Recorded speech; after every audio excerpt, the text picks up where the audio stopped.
Graça e paz do Senhor Jesus, a quem está assistindo a partir deste momento. Antes de gravarmos, nós já oramos, já saudamos a quem estava aqui. Então, quando você assistir a gravação depois, desejo que seja tão impactado quanto eu espero que nós sejamos hoje, neste dia 2 de setembro de 2021, 20 graus, céu limpo em Caxias do Sul. Tá dando um eco aí que você está pegando no microfone da Daiane. Bem-vinda, Daiane. Boa noite. Gente, hoje vamos olhar para talvez o livro mais ácido da Bíblia, que é de uma sinceridade, mas ao mesmo tempo uma sinceridade com um certo grau de acidez e cansaço da vida. Quem fez a leitura de Eclesiastes nos dias recentes aí? Sandra, legal, Charlene também, Áureo, a Daiane eu não sei porque a gente está sem o visual dela. Fiz sim. Então estamos recebendo aqui também a Elaine, porque assim, é um livro riquíssimo, como toda a escritura, né? Mas a leitura recente sempre nos traz um aproveitamento melhor. Vamos compartilhar a tela.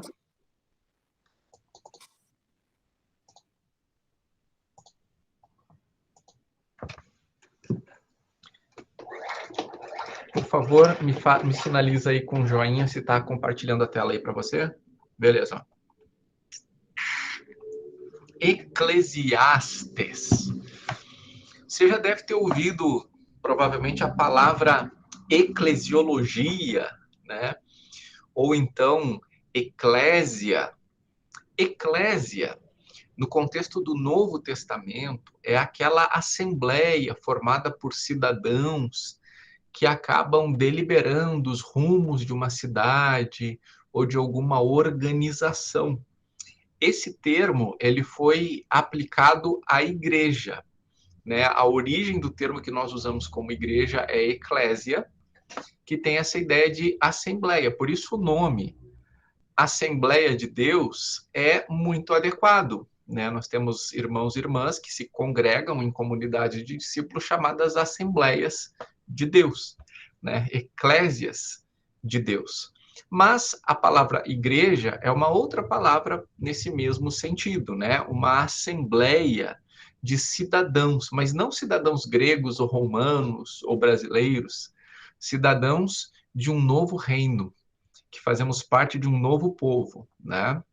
Mas essa foi a tradução que foi trazida, então, na Septuaginta, né? E depois, na Vulgata também manteve essa ideia de Eclesiastes. Deixa eu só receber aqui o Leandro.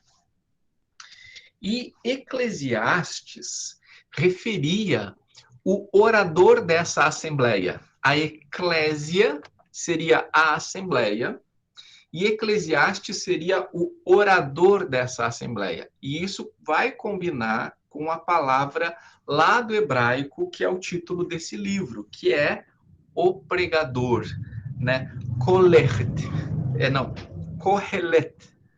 que é pregador, né? Então, é um livro de alguém que está pregando. Lá em Provérbios, nós não temos Salomão se apresentando necessariamente como um pregador. Nós temos lá em Salomão, em Provérbios, alguém que dá conselhos. Mas aqui em Eclesiastes, o tom de voz é outro. É alguém que é mais determinista, que chega a mais conclusões. Em Provérbios, nós temos apostas. Olha, faça isso, o resultado será esse. Aqui em Eclesiastes, olha, não importa o que você vai fazer, o resultado já está predeterminado. O tom de voz muda. E a gente vai olhar isso hoje. Tá? Então, quero apresentar para vocês aqui aquele quadro geral, mas antes disso, né, se não está aberto ainda lá em Eclesiastes, por favor, abra sua Bíblia, que é um daqueles livros que não tem por que ter dúvida da sua autoria. já está lá de cara em Eclesiastes, capítulo 1, versículo 1. Eclesiastes 1, 1. Palavras do pregador, filho de Davi, rei de Jerusalém. E olha só, ele já começa esse livro aqui dando uma conclusão.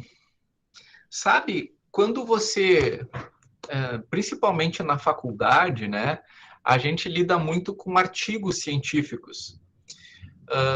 E os artigos científicos, via de regra, eles têm um resumo, e depois do resumo é que ele tem o desenvolvimento da ideia. Ou no próprio TCC, né, que tem que ser feito um resumo, e depois a ideia é desenvolvida em capítulos. Aqui em Eclesiastes, nós temos isso. Nós temos, de certa maneira, um resumo logo nos primeiros versículos. O resumo do livro inteiro combina com isso aqui. Vaidade de vaidades, diz o pregador, vaidades de vaidade, tudo é vaidade. Vai fazer o que daqui para frente?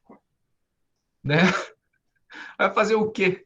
Ele já está apresentando essa conclusão e não é uma conclusão legal, né?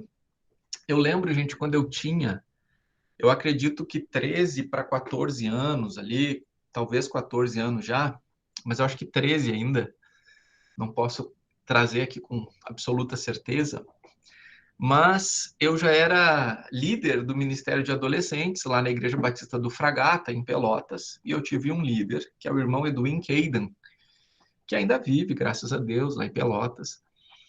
E ele investiu bastante na minha vida, na verdade, ele investia na vida dos adolescentes, né? E na denominação batista, nós temos, se eu não me engano, agosto, mês da juventude, e eu acho que por ocasião dessa data, ele me colocou a pregar no culto de domingo. Imagina um guri com 13 anos pregar no culto de domingo. E eu preguei esse texto aqui, vaidade de vaidade, diz o pregador, vaidade de vaidade, tudo é vaidade. E eu lembro que eu passei semanas e semanas me preparando. Mas eu não tinha nem a menor ideia de como me preparar, eu não tinha a menor ideia de nada. Mas eu passei mesmo assim me preparando. Daí eu me lembro que eu estava acho que um terno, que era do meu pai, e é o máximo quando o adolescente consegue vestir a roupa dos pais, né? Quando chega naquela idade, naquela altura que combina e começa a usar a roupa dos pais. Eu estava com a gravata do meu pai, daí a minha igreja batista era tradicional, então a igreja batista tradicional normalmente tem aquelas 3 cadeiras lá no meio, né? Lá na frente, né? Atrás do púlpito tem aquelas 3 cadeiras. E eu sentei em uma delas, e aí os adolescentes ficavam zoando comigo, né? Dizendo que a minha gravata estava torta, e dizia que era para puxar para cá, eu puxava para cá, puxava para cá, puxava para lá, né? Eu comecei a ficar nervoso, comecei a ficar com uma dor de cabeça. E aí, bom, aí chegou a hora da pregação, né? E daí eu li, vaidade de vaidades, diz o pregador, vaidade, vaidade, tudo é vaidade. Bom, irmãos, a palavra de Deus diz que tudo é vaidade, eu recomendo que você leia o texto em casa e continue meditando sobre o assunto. Amém. Minha primeira pregação foi essa. E aí, antes que eu terminasse o culto, o irmão Edwin subiu correndo. E aí, né, pregou. E salvou a noite. Mas você faz o que se o livro já começa com esse tom, né? Vaidade de vaidade, né? Versículo 3. Que proveito alguém tem de todo o seu trabalho, com que se afadiga debaixo do sol? Geração vai e geração vem, mas a terra permanece para sempre. Primeiro, vamos olhar qual é o objetivo, né? Porque quando a gente faz um artigo científico, um trabalho, a gente tem que estabelecer qual é o objetivo, né? Então, a partir do objetivo, a gente levanta hipóteses, né? E aí investiga essas hipóteses e a partir dessas hipóteses levanta proposições e aí fundamenta essas proposições e chega a uma conclusão.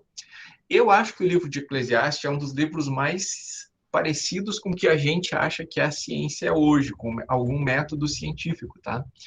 Porque ele é fruto de uma pesquisa. Vamos dar uma olhada aqui no versículo 12. Quem é que pode ler Eclesiastes 1, 12 e 13.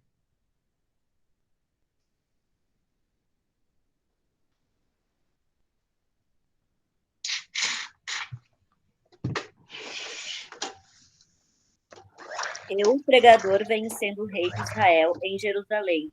Dediquei-me a investigar e informar com sabedoria a respeito de tudo o que se faz debaixo do céu, que enfadonho trabalho Deus impôs aos seus filhos dos homens para com ele os afligir.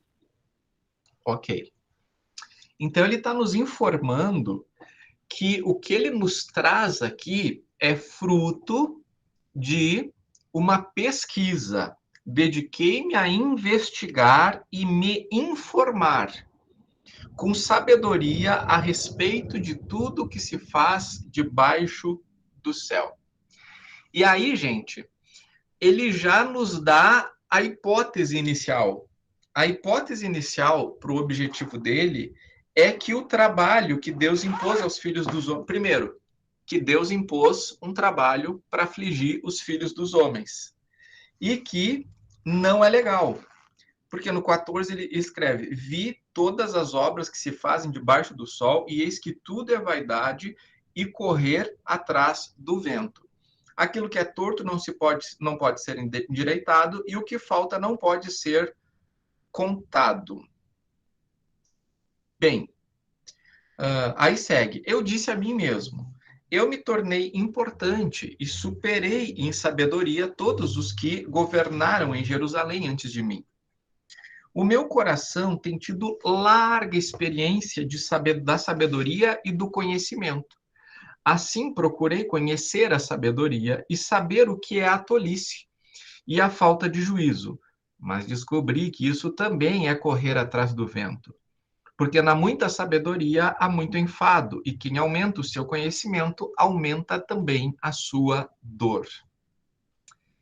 Gente, olha só. Nós temos 3 livros na Bíblia atribuídos a Salomão: Provérbios, Cântico dos Cânticos e Eclesiastes. Embora nós não possamos determinar com absoluta certeza, tudo indica que o primeiro livro é Cântico dos Cânticos, que a gente vai ver semana que vem, né? Que é um livro no qual nós vemos que ele ainda tem uma mulher só, né? Que ele acha que vale a pena investir nesse relacionamento. E ele está no começo da vida vislumbrado com tudo que tem pela frente.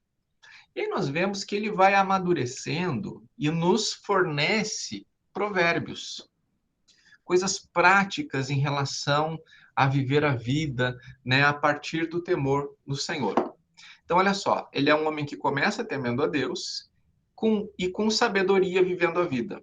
Mas nós vemos que ele mantém a sabedoria, mas abandona o temor do Senhor. Você concorda? Ele mantém a sabedoria, mas ele abandona o temor do Senhor. Ele faz um divórcio. Assim como, por exemplo, hoje nós temos muita sabedoria no mundo, né? A ciência, ela avança muito, mas ela se divorciou do temor do Senhor, né? Então, nós não podemos negar os avanços, por exemplo, da engenharia genética. Mas, em geral, os geneticistas não estão interessados no que Deus pensa sobre o genoma humano. Não estão interessados no criador do genoma humano, né? Então, nós vemos que é possível ter sabedoria sem temor do Senhor. Agora, não a sabedoria divina. A questão aqui é que nós vemos que, em Provérbios, nós temos alguém ainda que tem o temor do Senhor e tem a sabedoria. Mas o que acontece? Em Eclesiastes, nós vamos ver que ter abandonado o temor do Senhor fez com que a sabedoria fosse um fardo muito grande para levar. Tanto é que ele diz aqui para nós no versículo 17, né? Assim procurei conhecer a sabedoria e saber o que é a tolice e a falta de juízo, mas descobri que isso também é correr atrás de vento, porque na muita sabedoria há muito enfado. Ele está dizendo o seguinte: olha, eu realmente me tornei muito sábio, mas olha, isso me trouxe um cansaço. Isso me cansou tanto. Por quê? Porque nós sabemos que Salomão abandonou o temor do Senhor. Por que a gente pode dizer que Salomão abandonou o temor do Senhor? Porque ele se permitiu se tornar idólatra, ele, através do relacionamento com 1000 mulheres, e não uma de cada vez, né? No mesmo, ele mantinha paralelamente inúmeras mulheres, algumas esposas, outras concubinas, mas 1000 mulheres. E conforme nós vemos lá no relato de Reis, ele acabou construindo o templo para os deuses dessas mulheres em Israel. E em vários destes templos, ele também se prostrou diante desses outros deuses. Ele se tornou idólatra. Tendo se tornado idólatra, ele se afastou do temor do Senhor. Tendo se afastado do temor do Senhor, teve uma séria consequência para Israel. Deus disse para Salomão, Salomão,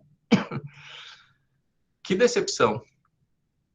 E aí vai ter consequências. O reino será dividido. E, de fato, o reino vai ser dividido. Nós estudamos isso no Panorama Bíblico 1. Israel vai se fragmentar e vai ter um separatismo. O reino do norte vai continuar se chamando Israel. O reino do sul vai passar a se chamar Judá.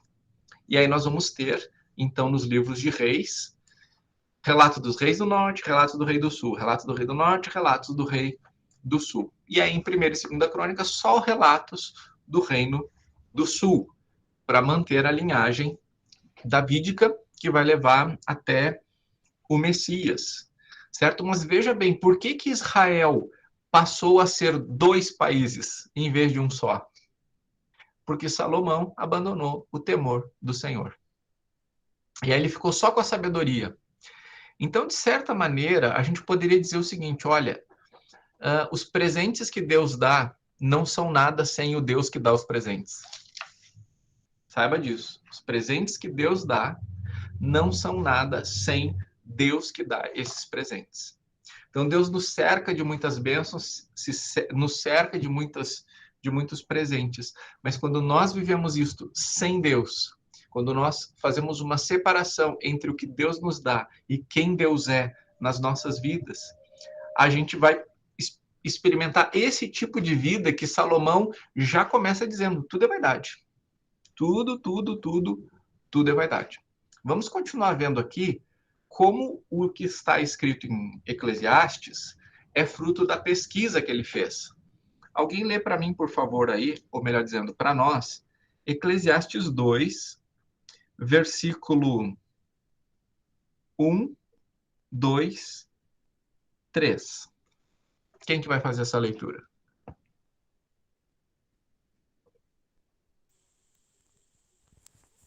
Disse a mim mesmo: venha, vamos experimentar o prazer, vamos procurar as coisas boas da vida. Descobri, porém, que isso também não fazia sentido. Portanto, disse: o riso é tolice. De que adianta buscar o prazer?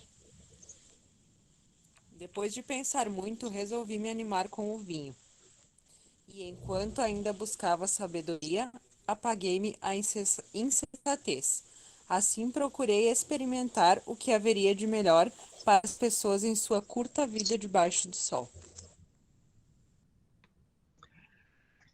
Obrigado, Yane. Olha só, não sei se vocês lembram, né, que o método científico ele começa a acontecer a partir de Francis Bacon, que, enfim, vai falar sobre um sistema, né, de investigação para chegar a conclusões.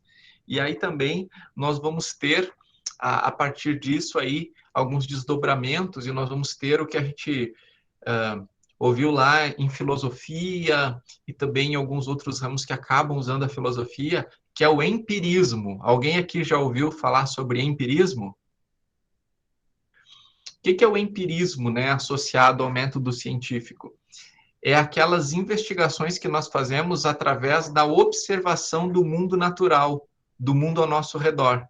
E olha só, a gente não está falando do século 18, 19, a gente está falando de centenas de anos antes de Cristo. Nós vemos um empirismo aqui em Salomão, dizendo o seguinte, olha, eu observei o mundo natural, né? Tudo debaixo do céu. E aí ele foi para a experimentação. ele diz, vamos ver as coisas sóbrio, qual é o resultado que eu chego, vamos beber para ver se eu chego no mesmo resultado ou chego em outro resultado, né? Ele vai dizer o seguinte, olha, eu até enchi a cara de vinho sem perder a sabedoria. Então, a sabedoria era o critério que ele usava para investigar todas as coisas. E, às vezes, ele até usava o vinho para ver o que ia acontecer usando o vinho, né? E até descobrir o que de bom os filhos dos homens podiam fazer. Tipo, será que realmente os caras estão toda hora... Porque, tipo assim, gente, aqui na nossa cultura, né, a ideia de beber cerveja é uma ideia maravilhosa, né? Tipo, nossa, os caras falam como se beber cerveja fosse as coisas mais maravilhosas do mundo. E eu acho a coisa mais doida as pessoas estar numa festa, numa reunião de família e tirar foto assim, levantando a latinha. Para mim, isso é de uma imbecilidade. E eu não estou nem falando do ponto de vista religioso, mas tipo, como se... a Elaine está com um copo de leite ali, né? Como se aquilo, tipo, fosse um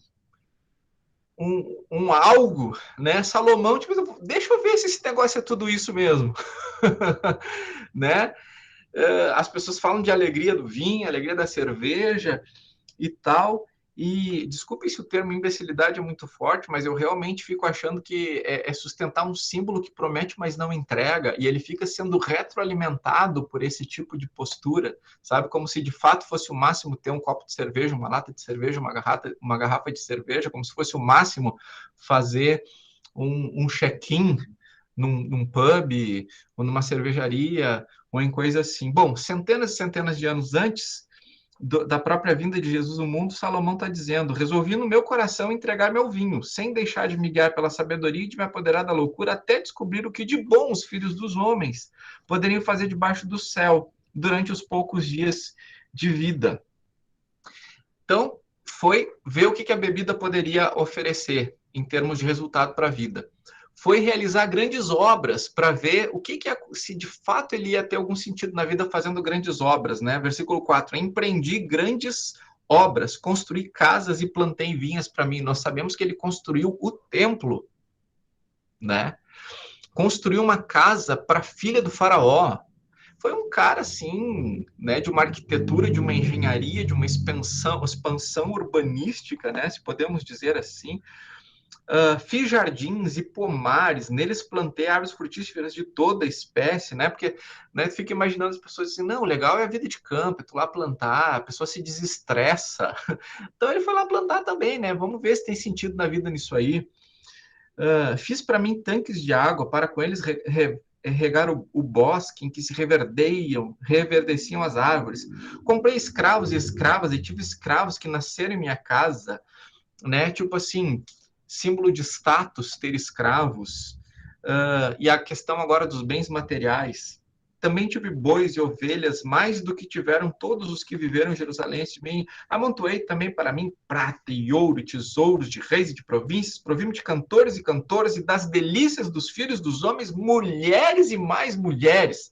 Sabe, o pessoal pensa que tem coisa moderna, né? Mas o próprio Salomão vai dizer o seguinte, não tem nada novo debaixo do céu. Inclusive, foi ele que fez aquela música, né? Já tive mulheres de todas as cores. Olha aqui, ó, é ele que diz para nós aqui, ó, vê se não é ele que está dizendo aqui, ó, mulheres e mais mulheres. Não me demitam como pastor porque eu cantei essa música, porque é Salomão que está dizendo aqui, ó, das delícias dos filhos dos homens, mulheres e mais mulheres. E ele sim teve mulheres de todas as cores, de várias idades, né? 1000.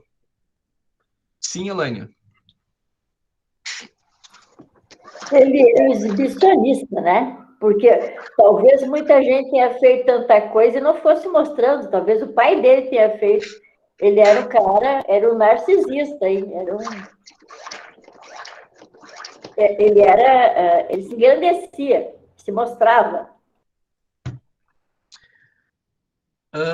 Olha, ao que me parece, a conclusão dele é que ele diz assim, ó, eu cheguei no topo do mundo e vi que isso não era nada. Porque a pessoa que quer se engrandecer, ela valoriza aquilo. E Salomão desvaloriza isso. né? Olha só no versículo 11. Considerei todas as obras que as minhas mãos fizeram, e também o trabalho que eu com fadigas havia feito. E eis que tudo era vaidade, era correr atrás do vento, e nenhum proveito havia debaixo do sol. Então ele está dizendo o seguinte: já teve um tempo na minha vida que eu achava isso aí grande coisa, mas eu percebi que era só vaidade minha. Já percebi que eu só me cansei atrás dessas coisas, e vou dizer para você, isso não me levou a lugar nenhum. Não há nenhum proveito debaixo do sol, né? Então, me parece que ele mesmo está dizendo que teve um tempo em que ele se engrandecia, mas ele disse assim: isso não me levou para lugar nenhum, isso só me ferrou, isso só me prejudicou, né? Não fez com que eu andasse para frente. E aí, meu povo, ele vai nos trazer resultados da pesquisa dele. Eu vou apresentar para vocês agora uma sugestão, uma proposta de divisão literária do livro, né, para a gente ter aquela visão panorâmica que a gente sempre tem semanalmente aí, tá? Então, do capítulo 1, versículo 1, até o próprio capítulo 1, versículo 12, nós temos uma tese sendo sustentada aqui. Tudo é inútil. E aí, a partir do versículo 12, até o capítulo 6, versículo 12, ele vai provar como tudo é inútil, né? Ele vai trazer provas, né? Porque ele foi lá, né? Fez experiências e vai trazer provas, então, de que, de fato, a vida é vazia. E a partir do capítulo 7, então, nós vamos ter um conselho. Tema a Deus, porque o resto é o resto. E, gente, eu comecei aqui dizendo que Eclesiastes, para mim, é o livro mais ácido da Bíblia. E se a gente não entender o que Salomão quer nos dizer aqui, a gente acaba tendo uma visão errada do livro e acaba romantizando o livro. Por exemplo, aqui no capítulo 3, no versículo 1, tempo para tudo, né? Tudo tem seu tempo determinado, e há tempo para todo propósito debaixo do céu. Há tempo de nascer e tempo de morrer, tempo de plantar e tempo de arrancar o que se plantou, tempo de matar e tempo de curar, tempo de derrubar e tempo de construir, tempo de chorar e tempo de rir, tempo de prantear e tempo de saltear de alegria, tempo de espalhar pedras e tempo de ajuntar pedras, tempo de abraçar e tempo de deixar de abraçar, tempo de procurar e tempo de perder, tempo de guardar e tempo de jogar fora, tempo de rasgar e tempo de costurar, tempo de ficar calado e tempo de falar, tempo de amar e tempo de odiar, tempo de guerra e tempo de paz. Quando isso aqui é pregado normalmente, isso é pregado como uma coisa boa ou uma coisa ruim?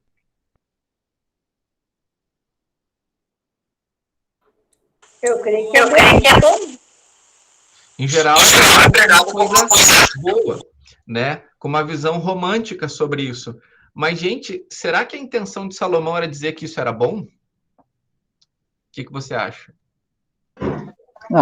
Assim, ó, eu acho que tem uma outra visão aí também. É bom? Não sei se é bom.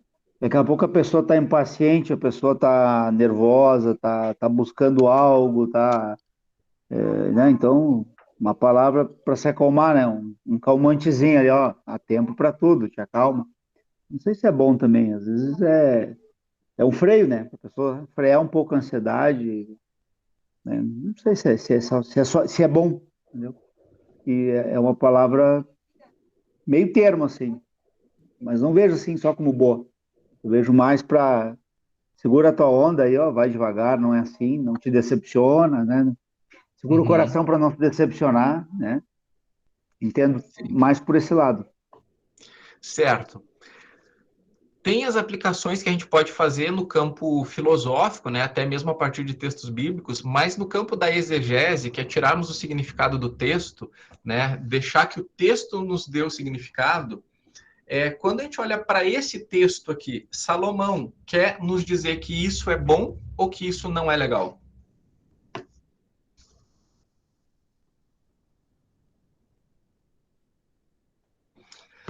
Uma dica para a gente entender o texto é sempre olhar o contexto, né? Então, é olhar o que vem imediatamente antes e o que vem imediatamente depois. Então, vamos olhar aqui o final do capítulo 2. Lembrando que a Bíblia não é escrita por capítulos, né? Ela é escrita numa sequência. Então, essa divisão é uma divisão artificial. Então, olha só.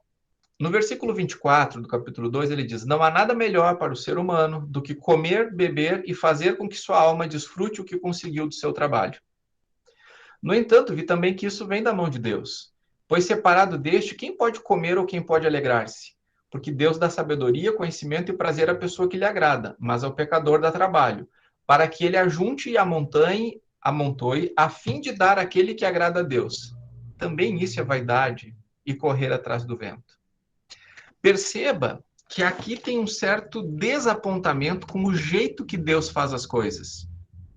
Então, nós temos aqui um certo desapontamento com o jeito que Deus faz as coisas, porque está dizendo o seguinte, olha, como o prazer da vida talvez esteja em comer, beber e desfrutar do trabalho. Só que é Deus que dá condições para isso acontecer. Mas, às vezes, Deus tira de uns e dá para outros.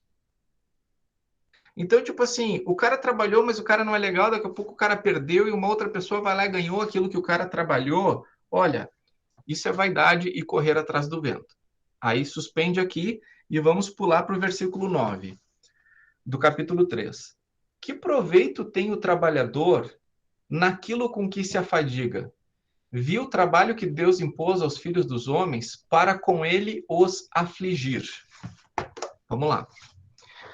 Por que Deus impôs o trabalho para os filhos dos homens para afligir os homens, os seres humanos?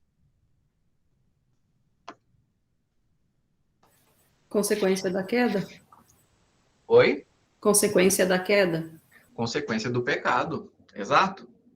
Então, olha só. Então, o ser humano peca e Deus diz, então agora, do suor do teu rosto comerás.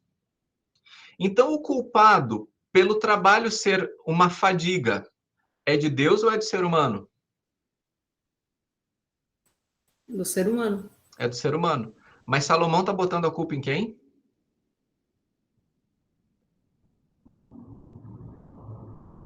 Deus. Está colocando a culpa em Deus. Ele está dizendo isso. Deus impôs aos filhos dos homens para com ele os afligir. É mentira? Mas, Davi, Não é. Só um minutinho, Elaine, deixa eu concluir o raciocínio e daí eu já te passo. Então, é mentira que Salomão está dizendo? Não é. Mas é uma informação que chega na raiz do problema? Não é. Porque aqui nós temos Salomão no final da sua vida. E por que a gente pode dizer que ele está no final da sua vida? Porque ele está dizendo que ele construiu grandes obras. Você não constrói grandes obras em meses, né? O templo não foi construído em dias. Ele construiu palácios. Está dizendo que ele trouxe desposos de reis, mais de um. Você não ganha uma guerra, você não ganha 10 guerras em 5 meses. Então, nós temos ali um relato que ele está dizendo... E outra coisa, ele teve 1000 mulheres, e você não faz um casamento só com 1000 mulheres. Ele foi tendo gradativamente cada vez mais mulheres, construindo templos para os deuses dessas mulheres. Então, essa é uma informação. Qual é a outra informação? Essas são informações extrínsecas, né? Na verdade, são intrínsecas porque ele fala sobre essas grandes obras e lá no livro de Reis a gente fica sabendo, né, de coisas que ele conquistou. Mas como é que normalmente a gente também pode entender que ele já era uma pessoa que podia ser considerada velha? Porque lá em Eclesiastes 12, ele vai dizer, lembra-te do teu Criador no dia da tua mocidade, antes que venham os maus dias nos quais venhas a dizer, não tenho neles prazer. Nos versículos anteriores, nos capítulos anteriores, Salomão está dizendo que não tem prazer na vida.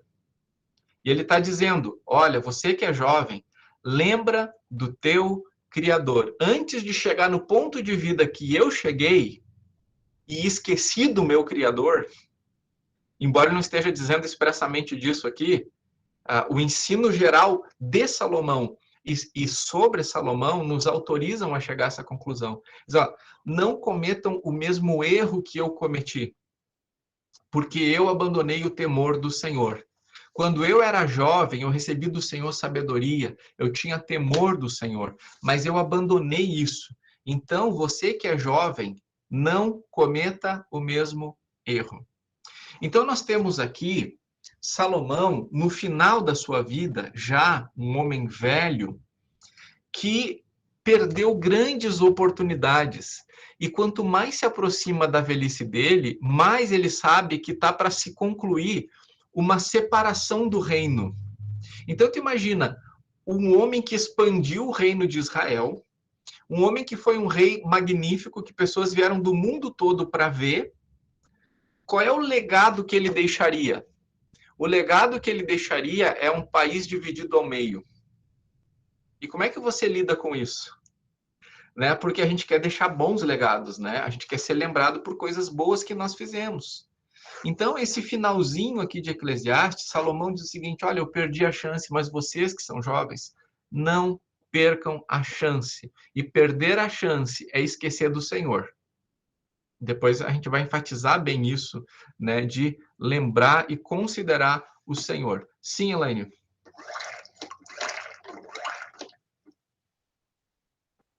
Pode ser visto também como uma maturidade, que ele chegou à conclusão que tudo vem de Deus. Né? Ali no 13 fala que tudo é dom de Deus. Pode ser que ele tenha exposto tudo para dizer que no final, bom, mas não adianta, tudo vem de Deus. Esperar em Deus. Talvez ele tenha tido, nesse final aqui, um retorno a Deus. É isso? Não é o que o livro ensina diretamente. O Quer livro... dizer assim, ó, sei que tudo quanto Deus fez durará eternamente. Nada ele pode acrescentar nem tirar. Ele pode estar... a palavra seria ratificando que tudo vem de Deus. Até porque não tem a pesquisa dele, ele chega a essa conclusão dizendo o seguinte: Deus faz o que ele quer. Não importa se a gente vai gostar, se a gente não vai gostar, se a gente vai fazer para cá, se a gente vai fazer para lá, se a gente vai tentar sorrir, porque se não for tempo de sorrir, não vai dar para sorrir. Se a gente vai tentar fazer uma coisa, mas não é o tempo de fazer a coisa, tudo é vaidade, tudo é correr atrás do vento.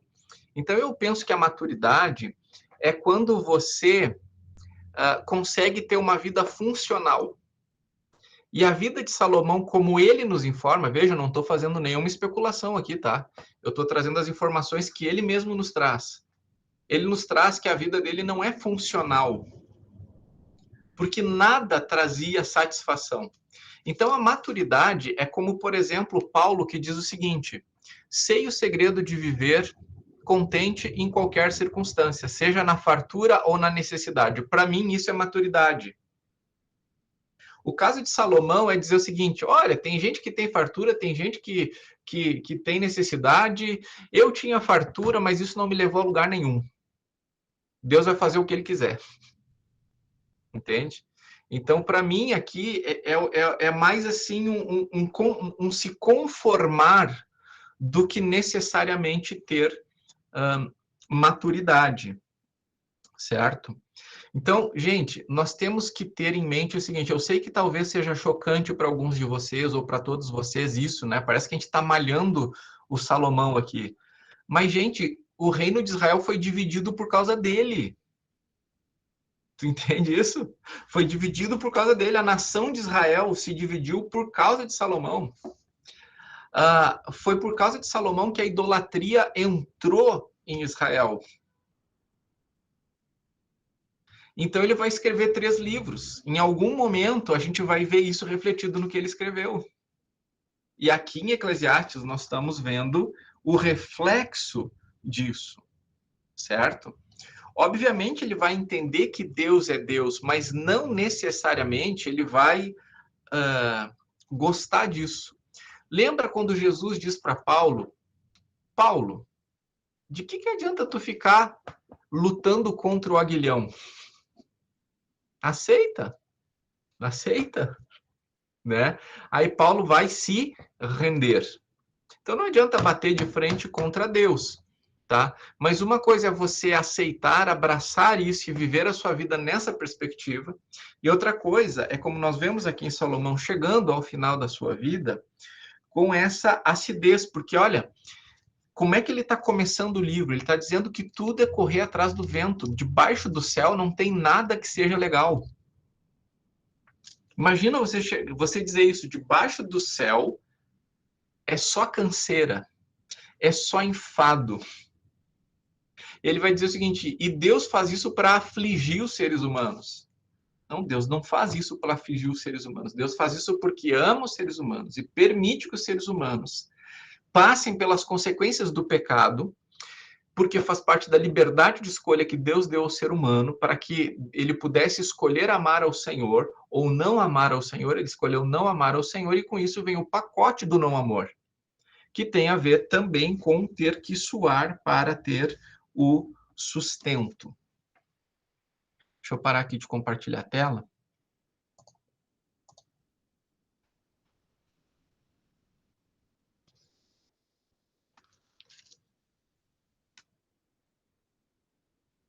Olha aqui no capítulo, vamos prosseguir dando uma olhada aqui.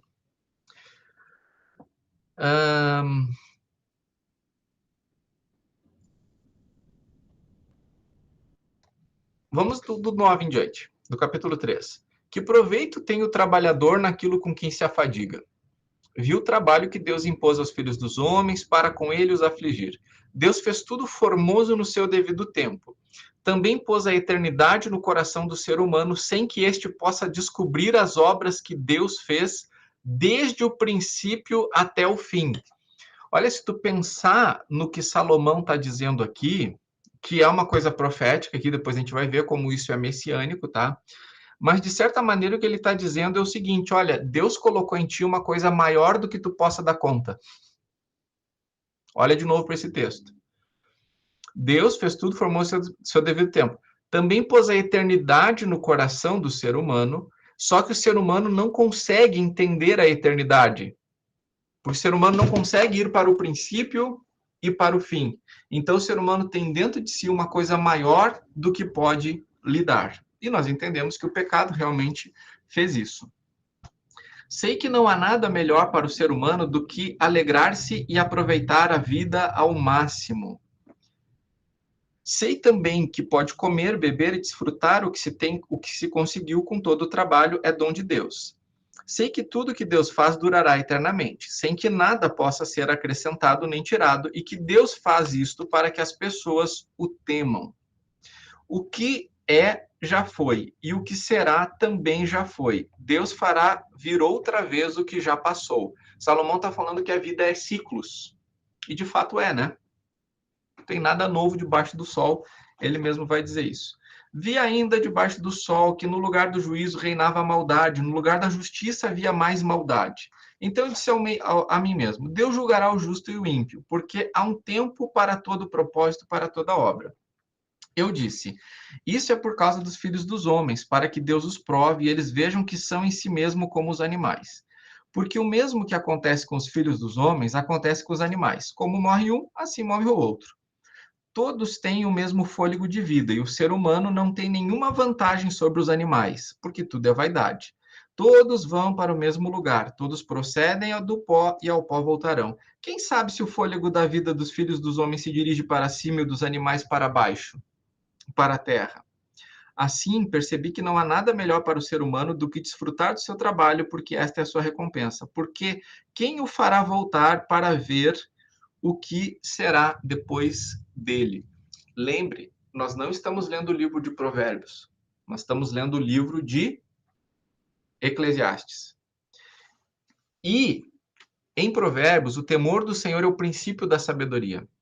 Aqui, Salomão está dizendo para nós o seguinte, olha, peguei a sabedoria, fiz investigações e debaixo do céu é isso. Agora, para cima do céu, não temos como saber. Não temos nem como saber se o espírito nosso vai para cima e se o dos animais vai para baixo. Por isso que alguns dos estudiosos do Antigo Testamento, especificamente aqui teologia bíblica em Eclesiastes, eles vão nos dizer que nós precisamos tomar cuidado com essa informação que Salomão nos traz, que é o seguinte, fiz uma pesquisa debaixo do céu. No céu tem pecado, sim ou não? No céu não tem pecado. E debaixo do céu? debaixo do céu tem pecado. Então, Salomão foi aplicar a sabedoria sem Deus debaixo do céu. Então, que conclusões que ele poderia chegar? Que as coisas aqui dão certo? Obviamente que não. Mas veja que, por um lado, ele fala sobre ter eternidade no coração humano, mas ele não saber para onde que a alma vai depois. Porque esse homem agora é um homem contaminado com muitas religiões. É um homem que se enredou com o paganismo, né? Com a idolatria, e por mais que no fim da vida, pelo menos ele tenha um certo olhar de lucidez agora, dizendo o seguinte: desperdicei minha vida, não desperdice a sua.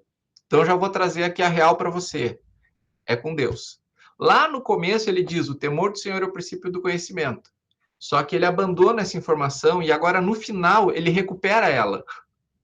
Era aquilo mesmo, gente. Eu não dei bola.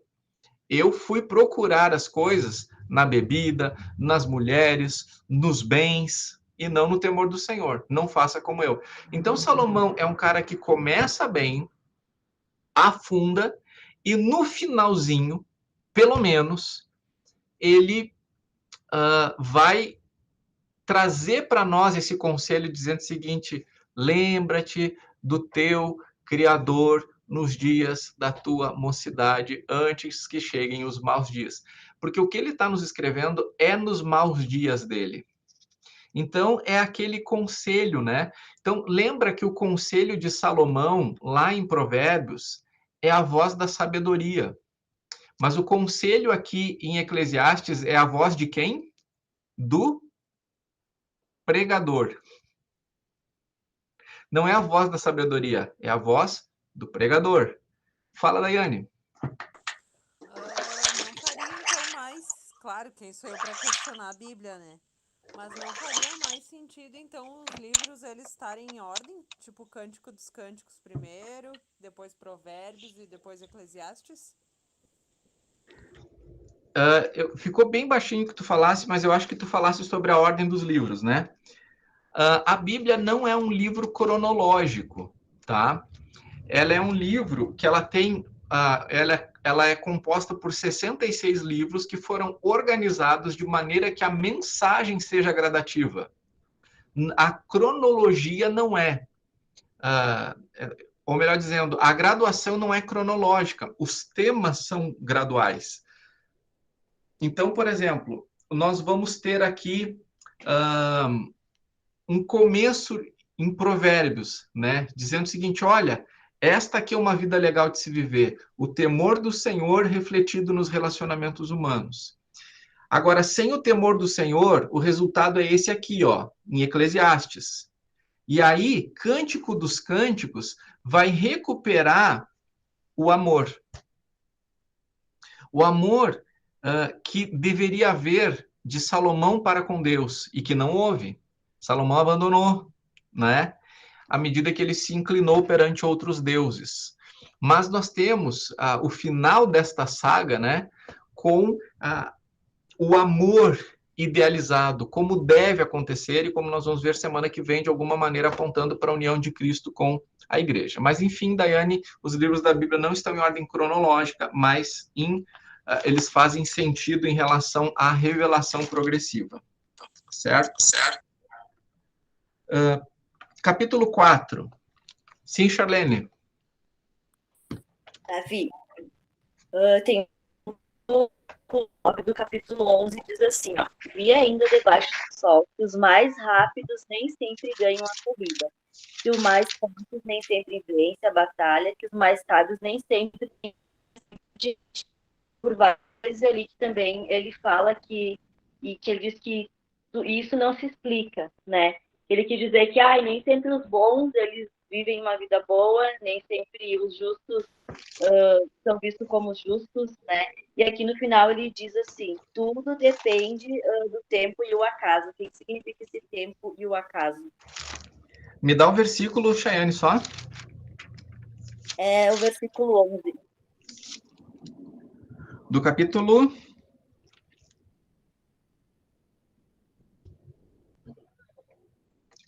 Qual é o capítulo? 9. 9. Tá. no versículo 11. Vi debaixo do sol, tá. Ok. Isso. E olha que loucura, né? Vi ainda debaixo do sol que os mais rápidos nem sempre ganham a corrida, que os mais fortes nem sempre vencem a batalha, que os sábios nem sempre têm pão, que os prudentes nem sempre têm riqueza, que os inteligentes nem sempre são honrados, mas que tudo depende do tempo e do acaso. Gente, ele está dizendo que o que está em Provérbios é real ou que não é bem assim?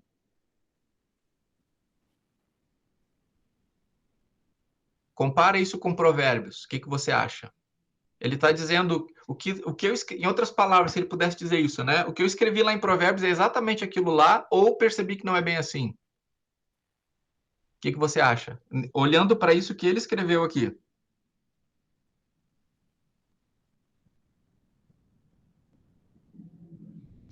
Lá em Provérbios, ele vai dizer o seguinte: se você for prudente, vai dar tudo certo com você. Então não é bem assim, né? O que ele está dizendo é que não é bem assim. Mas por que não é bem assim? Não é bem assim sem o temor de Deus.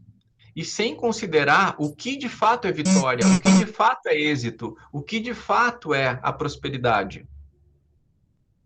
Então, nós vemos alguém aqui que está dizendo que não há uma causalidade entre fazer a coisa certa e receber a recompensa disso, né? Então, ele está dizendo que tem coisas que... Porque, olha só, a Bíblia diz, ensina o menino o caminho que deve andar, até quando for grande não se desviará dele. Salomão chegou à conclusão que não é bem assim.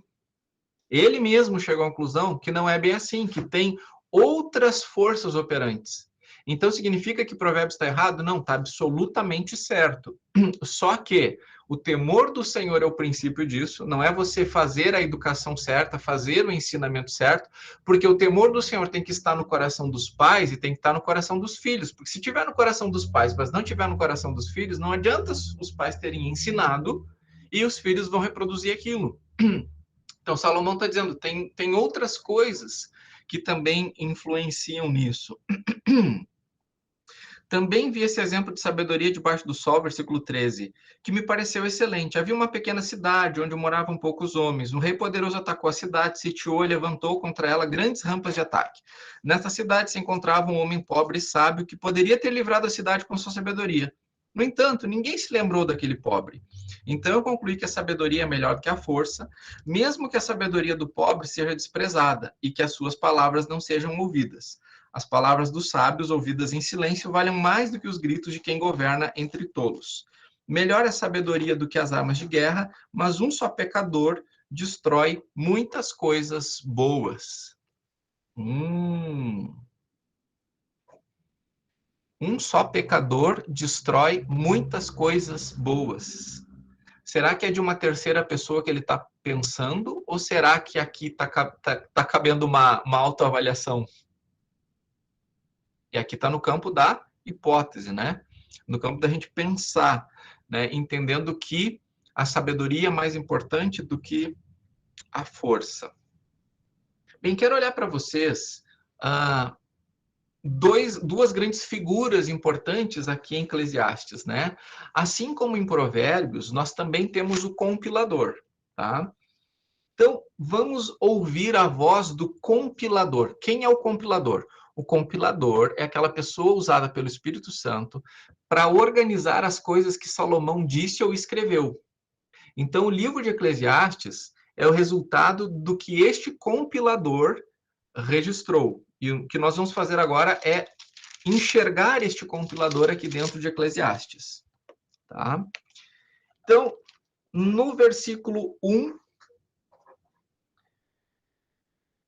e 2. Capítulo 1 e 2. Palavras do pregador, filho de Davi, rei de Jerusalém. Vaidade de vaidades, diz o pregador, vaidade de vaidades, tudo é vaidade. Ou seja, o compilador, ele está fazendo aqui o seguinte, ele está dizendo o seguinte, o que vocês vão ler agora são palavras do pregador. E sabe que conclusão que o pregador chegou? Que tudo é vaidade. A partir desse momento, então, vai ficar registrado o que o pregador disse, e não o compilador. Então, que proveito alguém tem de todo o seu trabalho, com que se afadiga debaixo do sol. Então, no versículo 1 e 2, nós vemos a voz do compilador, e do versículo 13 em diante, a voz do escritor, né, ou do pregador. Vamos olhar lá para o 7:27. Quem pode ler? Áureo, pode ler 7:27?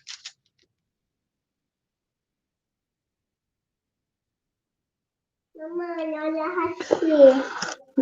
Eis o que descobri, diz o pregador, conferindo uma coisa com outra, para a respeito delas formar o meu juízo.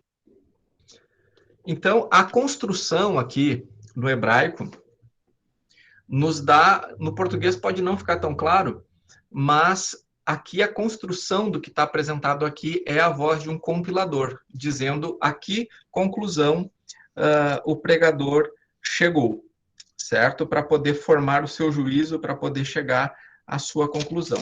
E aí, o capítulo 12 seria a voz do compilador, tá?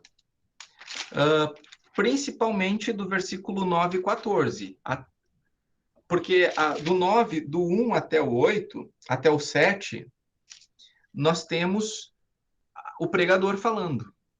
Mas do 8 em diante, olha, vaidade de vaidade, diz o pregador, tudo é vaidade. Onde é que você viu essa afirmação aqui? Na abertura do livro, né? Então, o compilador, ele diz o seguinte: o pregador disse vaidade de vaidade, tudo é vaidade. E aí ele vai deixar o pregador falar. E aí o pregador termina de falar, e o que o compilador disse? Viu? Falei para vocês, que a conclusão dele é vaidade de vaidade, tudo é vaidade. E aí, versículo 9 em diante, a conclusão, não do pregador, mas do compilador. O pregador, além de sábio, ainda ensinou o povo conhecimento, e atentando e examinando, compôs muitos provérbios. O pregador procurou achar palavras agradáveis e escrever com retidão palavras de verdade. As palavras dos sábios são como aguilhões, e as coleções de sentenças são como pregos bem fixados. Eles provêm de um único pastor. Além do mais, meu filho, leve em conta o seguinte: não há limite para fazer livros, e o muito estudar é enfado da carne. De tudo que se viu, a conclusão é esta: tema a Deus e guarde seus mandamentos, porque isto é o dever de cada pessoa. Porque Deus há de trazer a juízo todas as obras, até as que estão escondidas, quer sejam boas, quer sejam más. Vocês concordam que essas palavras não são do pregador?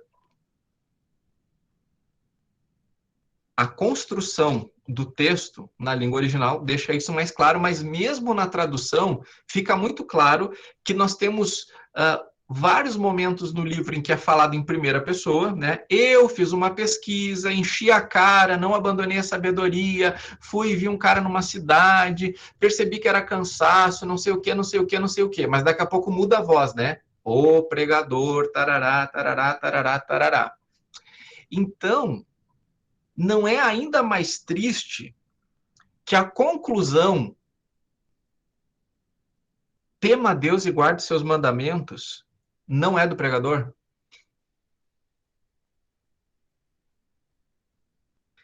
Tu imagina que o compilador, ele diz o seguinte: as pessoas precisam saber.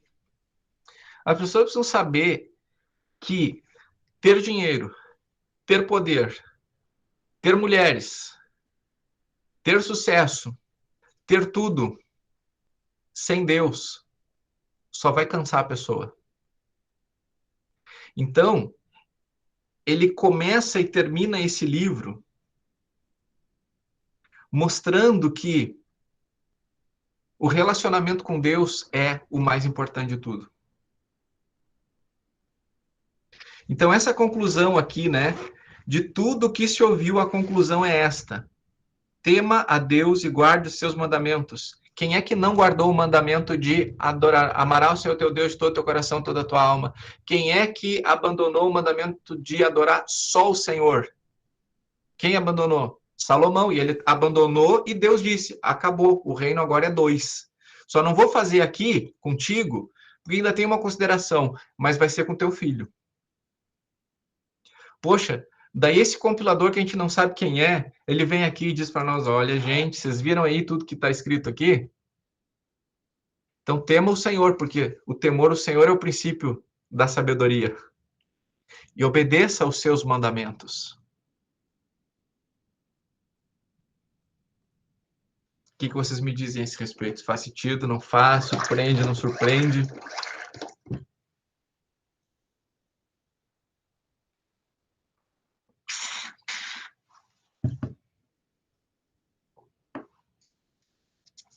Com a palavra, você.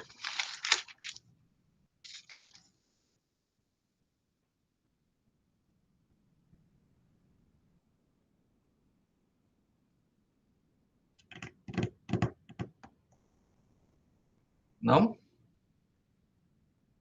Bueno. Vou compartilhar a tela aqui.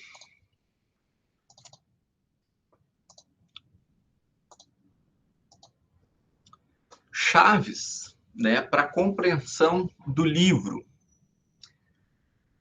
Uma palavra que poderia definir o livro de Eclesiastes é a inutilidade da vida sem Deus. Porque o que o pregador nos diz, o resumo do que o pregador diz é tudo inútil. É tudo correr atrás do vento.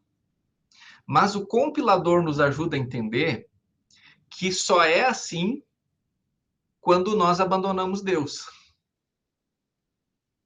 Então, por isso que a palavra-chave é inutilidade, mas da vida sem Deus. Versículo 12, capítulo 12, versículo 13, que é o que nós lemos agora, né? Que pode ser o versículo que resume o livro todo, né? De tudo que se ouviu, a conclusão é esta: tema Deus e guarde seus mandamentos, porque isto é o dever de cada pessoa. E o capítulo-chave é o capítulo 12, porque, de certa forma, ele vai resumir o livro todo. Vamos olhar para ele?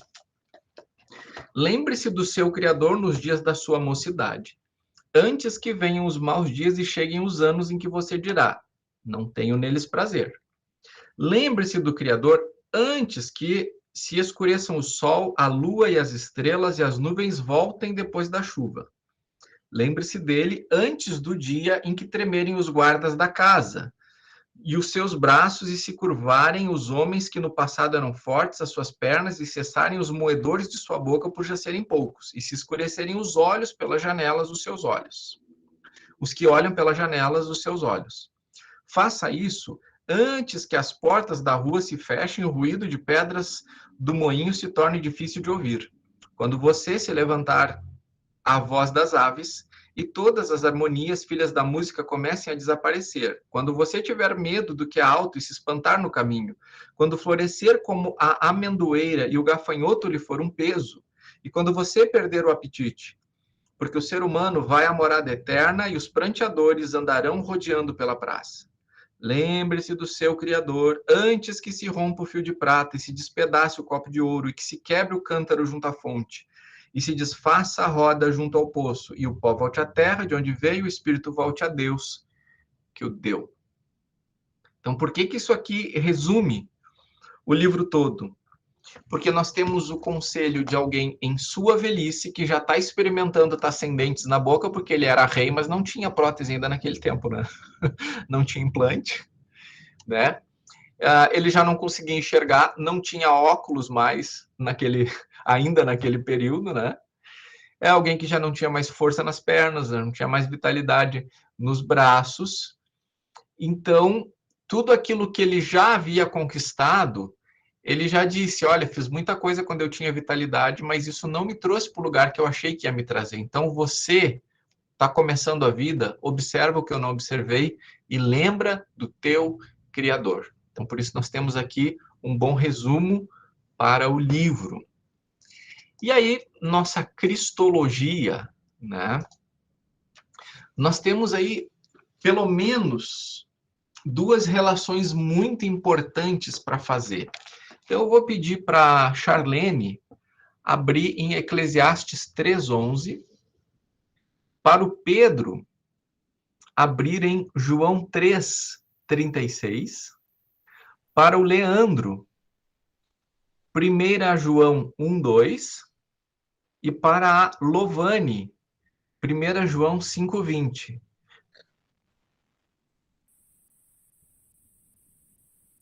Leandro e Lovane, vocês estão escutando?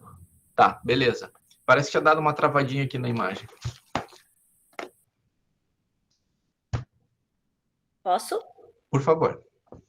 Deus fez tudo formoso no seu devido tempo. Também pôs a eternidade no coração do ser humano, sem que este possa descobrir as obras que Deus fez, desde o princípio até o fim. Então, onde é que está colocada a eternidade?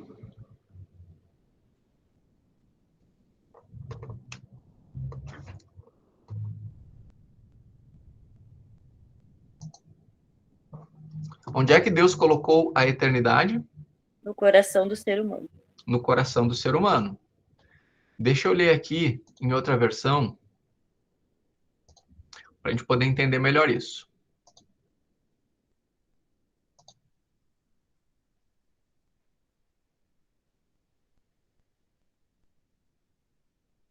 Olha como é que a NVI traduz isso.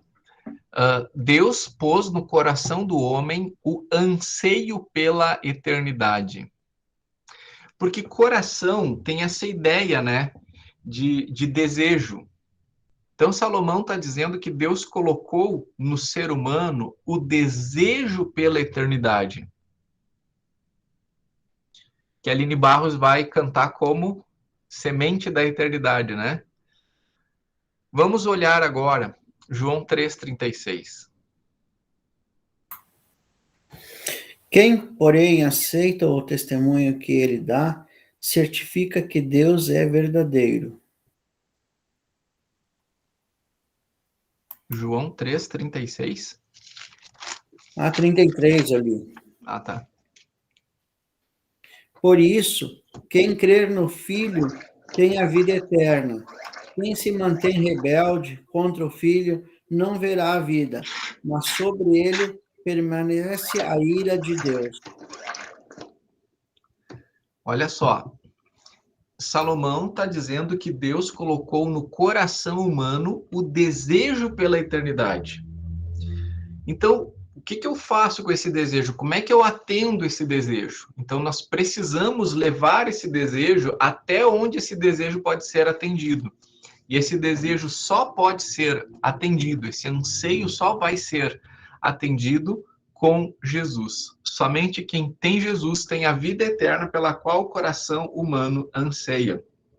Inclusive, esta é uma dica muito importante na evangelização. Às vezes a gente se preocupa muito sobre como é que a gente vai responder todas as perguntas das pessoas, como é que a gente vai convencer a pessoa que ela precisa de Jesus. Mas deixa eu dizer uma coisa para você. Trabalhe com a certeza de que ela precisa e que a alma dela clama pelo Criador. Deus colocou o desejo pela eternidade no coração do ser humano e o ser humano é inquieto, ele tem vazio, ele tem inadequações, ele tem confusões por causa desse desejo de eternidade. Então, parta sempre desse pressuposto. Eu não preciso convencer essa pessoa, eu vou falar sabendo que ela precisa de Jesus. 1 João 1:2.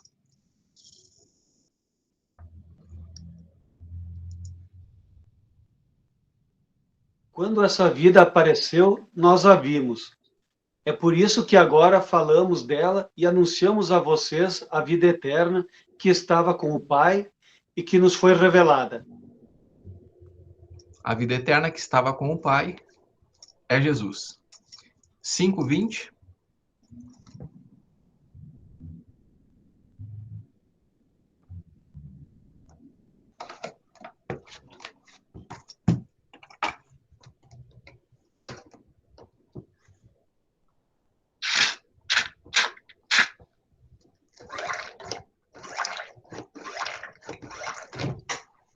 João 5:20. Sabemos também que o Filho de Deus já veio e nos deu seu entendimento, para conhecermos o Deus verdadeiro. A nossa vida está unida com o Deus verdadeiro, unida com o Filho, Jesus Cristo. Este é o Deus verdadeiro, este é a vida eterna.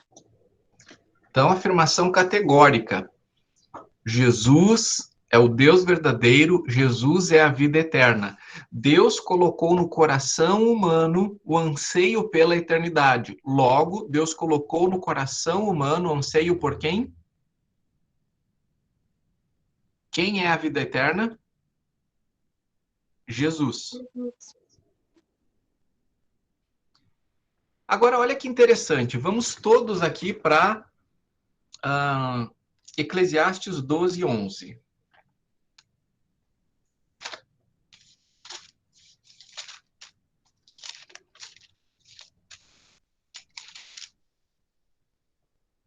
Quem que pode ler para nós aí, por favor?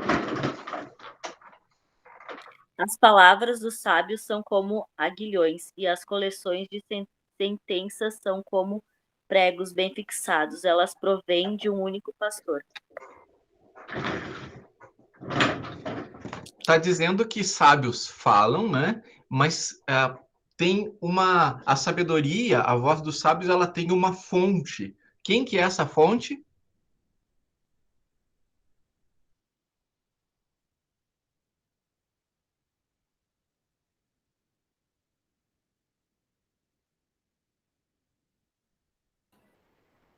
O único pastor, certo? Então, olha só, o versículo 9 diz que o pregador era sábio, certo?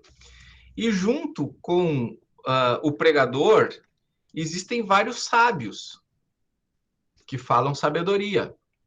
Só que tem uma fonte, né? Elas provêm de um único pastor. Então, aqui nós temos essa figura messiânica. Porque as palavras dos sábios provêm de um único pastor. Lá em João, capítulo 1, versículo 1, nós ficamos sabendo que Jesus é a própria palavra viva de Deus. E aí, nos textos que eu trago ali, Mateus 2, 6, João 10, 11, 15, 16, Hebreus 13, 20, 1 Pedro 5, 4, Apocalipse 7, 17, vão nos mostrar que Jesus é este pastor. Vamos lá então, vou pedir para Sandra, Mateus 2, 6, para Elaine, Hebreus 13, 20, para o Áureo, 1 Pedro 5, 4, para Daiane, Apocalipse 7, 17.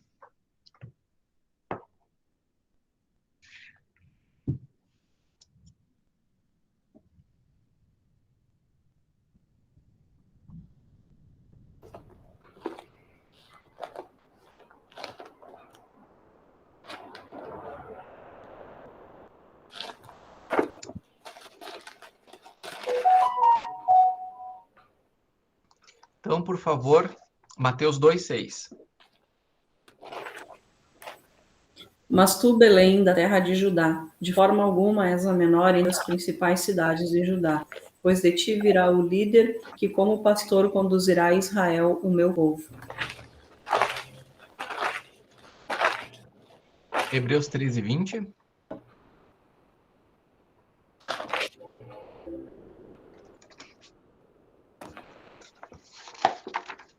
Ora, o Deus da paz que tornou a trazer dentre os mortos a Jesus, nosso Senhor, grande pastor das ovelhas, pelo sangue da aliança, da eterna aliança.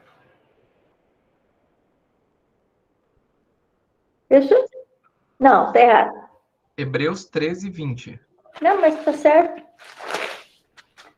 13 e 20. Vou de novo. Ora, o Deus da paz que tornou a trazer dentre os mortos a Jesus, nosso Senhor, o grande pastor das ovelhas, pelo sangue da eterna aliança. Tá certo? O grande pastor das ovelhas. 1 Pedro 5, 4. E quando o Supremo Pastor se manifestar, vocês receberão a coroa da glória, que nunca perde o seu brilho. Supremo pastor. Apocalipse 7, 17. Pois o cordeiro que está no centro do trono será seu pastor. Ele os guiará às fontes de água viva, e Deus enxugará de seus olhos toda lágrima. Esse texto marca muito a minha vida porque na minha infância, né, era o que estava pintado, era muito comum nas igrejas antigamente ter um versículo ou parte do versículo pintado lá na parede de fundo. Então, o que estava pintado lá era: e Deus lhes enxugará dos olhos todas as lágrimas, né? Aí falando que quem faz isso é o pastor, que é Jesus, tá? Então nós temos esse link messiânico do compilador, né? Do compilador, dizendo que tem uma voz aí, né? Que é a voz da sabedoria que traz para que os sábios possam, então, reparti-la. Gente, Eclesiastes é um livro sobre o qual houve muito debate se ele deveria ou não fazer parte do cânon das Escrituras. Justamente por esse tom de cansaço com a vida, por atribuir a Deus coisas que são culpas dos seres humanos e por trazer um aspecto mais determinista de Deus. Mas quando a gente deixa de ser filho de Deus, não no sentido de perder a salvação, mas de viver como um filho de Deus, a gente vai procurar significado nessa vida e não vai encontrar significado nessa vida, né? Então, no final das contas, Eclesiastes passou a incorporar o cânon bíblico, mas a gente precisa desromantizar o entendimento. Como, por exemplo, quando ele está falando lá tempo para isso, tempo para aquilo, ele não está dizendo que isso é uma coisa legal, ele está dizendo que não adianta tu fazer a coisa certa, se não for o tempo daquela coisa dar certo, não vai acontecer, mesmo que tu faça e refaça, né? Tanto é que tem esse livro aqui, cujo título é O Livro Mais Mal-Humorado da Bíblia. Não sei quem conhece esse livro aqui, né? Mas é sobre Eclesiastes. Então, se a gente pudesse colocar Provérbios e Eclesiastes um ao lado do outro, a gente poderia, tá, entender no nível mais homilético da coisa, não tão exegético, né? Mas o seguinte, Provérbios nos diz: faça isso, que vai dar certo. E Eclesiastes diz: não faz isso, senão vai dar errado. Concorda? Não coloca tuas forças nessas coisas, porque vai dar errado. Então faz o que eu deveria ter feito. Lembra do teu Criador. E aí vem o compilador e reforça isso, né? Olha, o que se pode concluir é o seguinte: tema a Deus e obedece a Ele, porque senão não vai ser legal. Gente, o que vocês têm a dizer, perguntar, acrescentar, contestar? Qual é a grande impressão de você sobre o livro? Daiane, só fala mais pertinho, que tá bem baixinho a tua voz. Tá melhor agora? Pouquinho. Meu Deus. Então, tipo, a gente pode resumir ao final, tipo, disso que Salomão não foi salvo, então? Não podemos chegar a essa conclusão. Tá? O que a gente pode concluir é que as escolhas que ele fez em vida fizeram com que ele deixasse de viver uma vida plena. E isso tem a ver com o fato de ele ter se prostrado diante de outros que não eram o Senhor. Dele ter se tornado idólatra e dele ter procurado viver a sabedoria não a partir de um relacionamento com o Senhor, no qual haveria o temor do Senhor. Nós sabemos que durante muito tempo da vida dele, ele foi idólatra. E nesse ponto, nós podemos duvidar da salvação dele. Mas nós não sabemos, porque nós não podemos ver o coração humano, nenhuma pessoa pode dizer que a outra é ou que não é salva, né? Então, nós não podemos afirmar que ele não ganhou a salvação. Eu creio, pelo que tudo indica, que sim, tá? Até porque, mesmo vivendo as consequências de uma vida mal vivida, isso não faz com que ele deixe de entender no final da vida dele que Deus é Deus e que Deus colocou no ser humano o desejo pela eternidade. Isso tem a ver com promessa de Deus que vai se cumprir em Cristo, né? Então, a salvação no Antigo Testamento é por crer nas promessas de Deus. Ou melhor dizendo, por crer na promessa de Deus. E eu creio que Salomão creu, tá? mas não podemos, de nenhuma maneira, afirmar sobre a salvação ou perda da salvação dele. A gente só pode trabalhar com as informações que nós temos. A informação que nós temos é que ele chega no final da vida dizendo assim, ó, debaixo do céu nada vale a pena. Então ele está desapontado com essa vida. E talvez esse entendimento que Deus colocou no coração, o desejo pela eternidade, seja justamente ele querendo se desapegar aqui. Paulo amadureceu na fé, e Paulo vai dizer o seguinte, olha, eu já queria estar lá com ele, mas eu sei que eu tenho uma missão a cumprir aqui, né? Então tem a questão do morrer e do lucro. Agora, Salomão, ele não consegue mais ver o sentido em ficar aqui.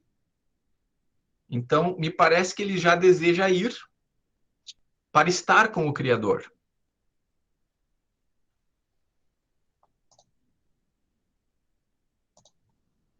Que mais ou quem mais?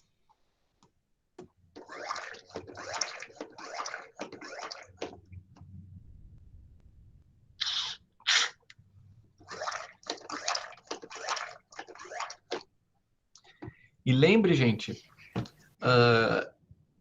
eu disse para vocês que meu objetivo aqui não era malhar Salomão, né? Mas é trabalhar com as informações que ele mesmo está trazendo para nós. E eu, sinceramente, não quero pautar a minha vida por entender que nada nessa vida vale a pena debaixo do sol. Que nada debaixo do céu vale a pena. Porque Jesus disse, eu vim para que vocês tenham vida e a tenham plenamente. E ele não está falando só de vida eterna lá no céu. Ele disse, eu vim para que vocês tenham vida. Então, a vida plena com Jesus já começa a ser vivida aqui. Claro que não se compara com o que a gente vai viver na glória. Mas a vida com Jesus já é um tipo de vida que traz a paz de Deus, que excede todo entendimento, que já traz satisfação, que já traz contentamento.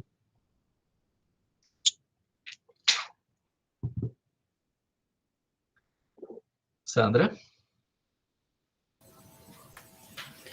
Eu gostaria muito que essas palavras finais do compilador fossem de Salomão. Porque é triste, né, a gente ver a vida de uma pessoa com tudo que ele tinha, né, para ser um grande homem de Deus e tal, e viver dessa maneira, né, uma vida que não foi perdida, porque ele alcançou o propósito que Deus tinha para a vida dele, né, enfim, né, ele, não entrando no mérito da questão, mas ele poderia ter terminado de forma diferente, ainda que eu também creio que ele tenha, sim, sido salvo, mas é triste, né, olhar para tudo isso e ver que ele pôde ter tudo que o ser humano normal, natural, almeja ter, e não encontrou satisfação, né. E que pena que a maioria das pessoas só chegam a essa conclusão depois que tentou de tudo, né. Se entendesse isso antes e reconhecesse isso antes, quanto mal deixaria de fazer, né? Quanta inutilidade ele deixaria de viver, né? Porque ele chega a essa conclusão. E eu acho que a grande maioria de nós vive situações, passa por situações na vida que a gente olha para a vida e chega a algumas conclusões de Salomão, né? Porque tem muita decepção nessa vida, né? Mas que bom que temos Cristo, né, como tu falaste, né, então a gente, por mais que possa passar por momentos meio deprê, como ele passou, a gente tem para quem olhar e quem recorrer, e aí esse final pode ser o nosso final, né, a conclusão desse redator ali, né, então gostaria que tivesse sido a conclusão dele, mas infelizmente não foi. Obrigado por compartilhar, Sandra. Talvez, assim, para trazer um pouco de consolo para ti e para nós, é que no início do capítulo 12, que tem as palavras finais do pregador, né, ele ainda diz, né, jovem, lembra do teu Criador antes que chegue o que chegou para mim, né? Mas, assim, ele ainda consegue levantar os olhos cansados para Deus, né? Só que o compilador, ele vai mais direto, né? Mas, sim, concordo contigo, mas eu acho que nós podemos ter um pouquinho de esperança ainda pelo que as palavras iniciais do capítulo 12 são do pregador. Quem mais, gente? Também pode ser visto como um alerta, uma maneira de passar para as pessoas assim que não é por ter tudo que se é feliz, né? Que o possuir, o ter o poder, ter dinheiro não é o que traz a verdadeira felicidade, sim crer, né? Que Deus faz, tem a maneira certa, e chegando que Jesus é o que vai dar o suporte, não o que se tem, né? Sim, verdade. Vou concluir aqui a gravação para a gente ficar nesses minutinhos finais aqui. Então, a você que está assistindo em algum momento, que bom. Se você tem alguma dúvida, manda para o meu WhatsApp. Não digite aqui, porque a gente não recupera as leituras aqui. Mas 54999075685 fico à disposição. Interrompendo a gravação.